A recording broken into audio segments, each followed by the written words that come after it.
I don't know Yeah. how how much of it is improvised. I don't know because I don't know how you memorize that much stuff. Maybe that's just a function of me and not being able to like memorize lines very well.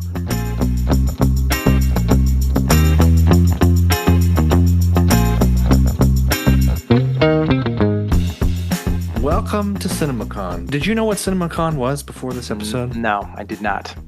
I only knew because of Matt Bellamy's The Town, which features pretty heavily in the show. So Yeah. that's kind of fun.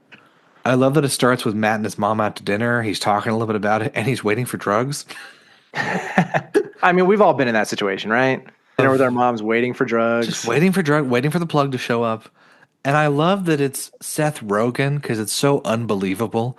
Where we're like, he wouldn't know what the drug terms are, or Yeah. The okay. dosage amounts. Yeah. And the girl shows up and she's like, yeah, 2/8. And he just kind of goes, yeah, 2 1/8 ounce. And she's like, 2/8. And he's like, cool. Thanks for the drugs. Honestly, I just love Matt as the sucker. He plays so well in this whole entire series of just he wants so badly to be liked. He's going to fuck it up, and he does in this episode. Yeah. I mean, in his defense, the whole eighths thing is so confusing. It is confusing, yeah. Like it's intentionally confusing. I even had to look it up, and I still am not sure I understand it. I So just so it's fine. I get it. Medric Imperial, our plugs have got to get on the same page. Everyone is Yeah, they just do. use a standard system. One Ziploc bag's worth. We talking sandwich or snack? Yeah. Like Alan, what are we going for here? Give us a standard measurement.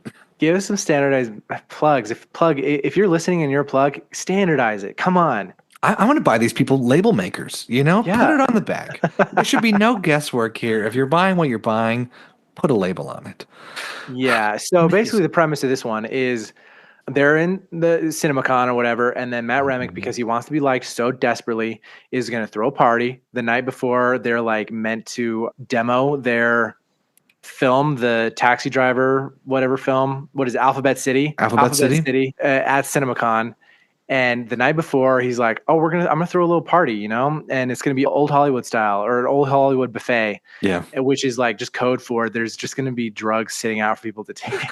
The old school Hollywood buffet. He doesn't stop saying it. And he invites all of the cast, the crew, their friends, all the people there, and it's a real who's who of Hollywood who shows up to this party and who's in this episode too. Yeah. Obviously, you get Dave Franco's in it because Dave Franco is in the Alphabet City movie. But then you get the crux is you get Zoe Kravitz who shows up, who's got an important role in the demo of the movie the next day. Yeah. And the whole point is that Matt bought these mushroom chocolates and did not understand how strong they were. Yeah. And then everyone starts eating them and everyone is just flying off the ropes. They're tripping balls and having a crazy time when they've got to beat an award show in 6 hours. And the best part is this, I do believe, because I have heard some crazy stories. I'm like, oh, this happens. This definitely happens. But I love how these last two episodes really piece together the fact that these entertainers are oftentimes used to partying and they can turn it on and off so well. Yeah. Bryan Cranston as Griffin Mills is just so good. He was great in the first episode, great when he shows up again for a minute. But these last two episodes, I'm like, oh my gosh. We all know he's a world-class actor, but he was perfectly cast and he just fully commits, and I love it. This is the episode where we find out that he's actually like 86 or something, right? Yeah. Because Bryan Cranston is not 86. But we find out that his character is like really old. 82, yeah. 82. And they're like, oh no, we just gave enough drugs to an 82-year-old that it's going to kill him. He's going to die. Yeah. And then Zoe Kravitz's character, Zoe Kravitz, also eats more chocolates than she should and is like, I don't know what the grams work out to be, but I think it was like 12 grams or something. 7 grams in each. Oh my gosh. So for like 14 grams, holy cow, who would make chocolates like that? That is insane. Also that Matt's like, you need to stop eating these chocolates. And she's like, excuse me, I can eat. Like, don't talk about my body. Gets all feminist for a minute. He's like, no, they're mushroom chocolates. And she's like, I've had 4. It's like, oh Lord. Yeah.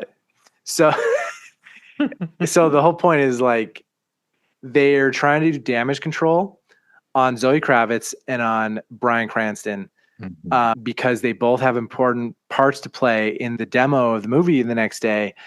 but everyone else they're all so high. Yeah. And someone high trying to fix and find someone else who's high is it's a Seth Rogen plot through and through. It is, yeah. It's Pineapple Express meets Dude, Where's My Car meets who knows what, Yeah. It's just so good. I think that I love the attention to detail that, again, the writers put into the show. It's just so freaking good. And it's why I'm a little overhyped, I know, but I've told people, I'm like, knock what I say down by one rung, but it's really good. No, like this show is actually like, I'm the voice of reason here. This is a really good show. So, like I said in our first episode, this thing's hitting on all cylinders. They showed a bunch of this at South by. I'm sorry, that's douchey. South by Southwest. Sorry, I've had so many people post about it. Just call South Barcelona. By. In Barcelona.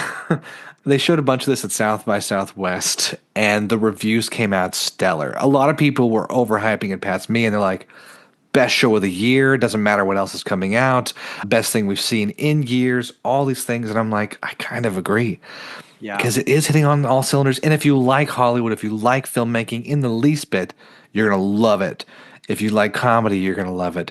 But there's just little moments where I'm like, chef's kiss, you just did it.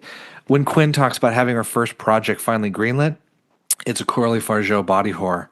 This is before the Oscars. This is when Substance had already come out, obviously when they're writing this, or it was about to come out.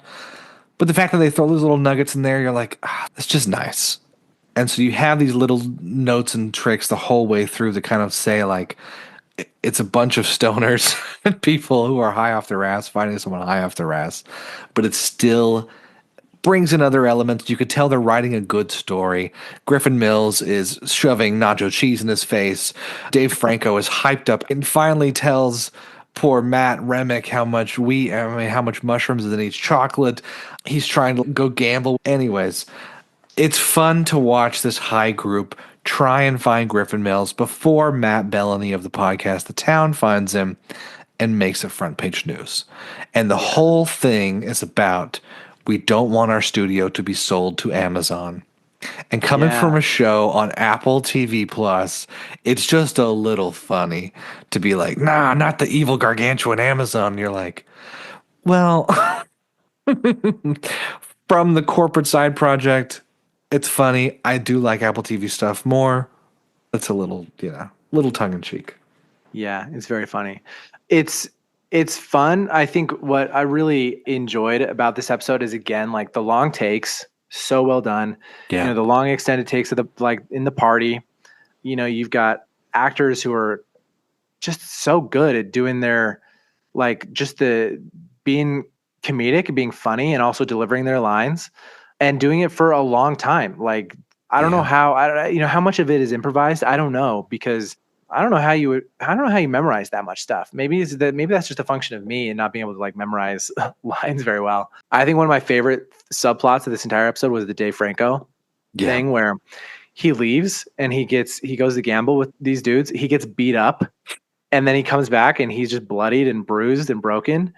That's next episode, but yes. Oh, okay. It's just fun to watch a group of characters try and keep it together, trying to derive order out of chaos when they have unintentionally created their own chaos because their need to be liked was so intense that they destroyed any ability for people to like them. Especially that wonderful moment when Zoe is just high off of her ass and they're putting her into the back bedroom. And Dave Franco, I don't even think it's an act at that point. To your point, maybe he is just improvising. And he walks over, he's like, good luck, Zoe, you got this, ride the wave. Before he walks off, and you're like, that's just Dave Franco. That's not acting at all. Yeah. And then she does such a good job at playing high, or was she high? I don't know. Was there a method acting?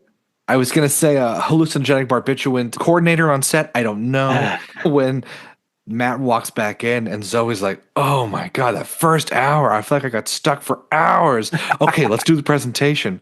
How long has it been? 30 seconds. No! And she collapses over crying, and you're like, this is too real. She's like, in the first part, there's a forest and this. And he's like, it's been 30 seconds.